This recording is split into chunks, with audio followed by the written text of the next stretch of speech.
الحمدللہ رب العالمین والصلاة والسلام علی سید الانبیاء والمرسلین اما بعد فاعوذ باللہ من الشیطان الرجیم بسم اللہ الرحمن الرحیم جزا اللہ عنا محمدا صلی اللہ تعالی علیہ وسلم ما هو اہل۔ اگر امام پر سجدہ سہو ہو تو کیا مقتدی بھی امام کے ساتھ سجدہ سہو کریں گے؟ یعنی ایک طرف سلام پھیر کر دو سجدے کریں گے یا نہیں؟ یاد رکھیے، اگر امام پر سجدہ سہو واجب ہو جائے تو مقتدیوں کی کئی طرح کی اقسام ہوتی ہیں۔ عموماً دو اقسام پائی جاتی ہیں۔ ایک وہ مقتدی ہوتا ہے جو شروع میں ہی، ابتدا میں ہی امام کے ساتھ نماز میں شامل ہو جائے، یا پہلی رکعت میں ہی امام کے ساتھ شامل ہو جائے، تو ایک تو یہ مقتدی کہلائے گا۔ نمبر دو، وہ شخص جو لیٹ آیا، ایک دو یا تین یا چار رکعتیں اس کی فوت ہو چکی، اب وہ آ کے نماز میں شامل ہوا، اس کو کہتے ہیں مسبوق۔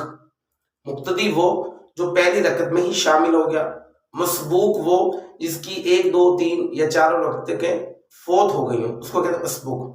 اب اس کے لیے الگ الگ حکم ہے، مسبوق کے لیے الگ ہے، مقتدی کے لیے الگ ہے۔ پہلے مقتدی کے لیے کیا ہے؟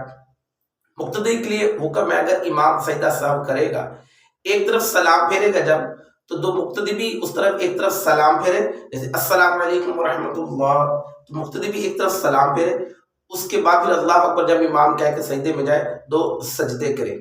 یہ اس کے لیے، مقتدی کے لیے ہے جو پہلی رکعت میں ہی امام کے ساتھ شامل ہو گیا تھا۔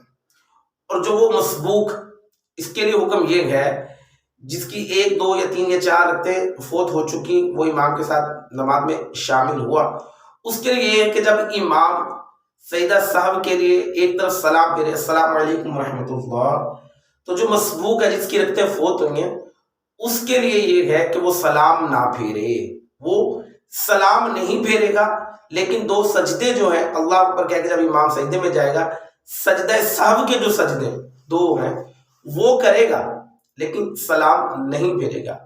اگر تو اس نے جان بوجھ کر ایسا کیا، پھر تو اس کی نماز ہی فاسد ہو گئی، پھر تو اس کی نماز ہوئی نہیں۔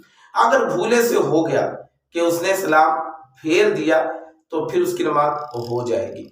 اگر امام نے بھی ایک طرف سلام نہیں پھیرا، جیسے سجدہ سہو ہوتا تو السلام علیکم ورحمۃ اللہ نہیں کہا اور اللہ اکبر کہہ کے سجدے میں چلا گیا اور سجدہ سہو کیا، گویا سجدہ سہو ادا ہو گیا، لیکن ایسا عمل اس کے لیے جو وہ خلاف سنت ہے، عمل اس کا جو تھا امام کا خلاف سنت ہے، لیکن سجدہ سہو اس کا ہو جائے گا۔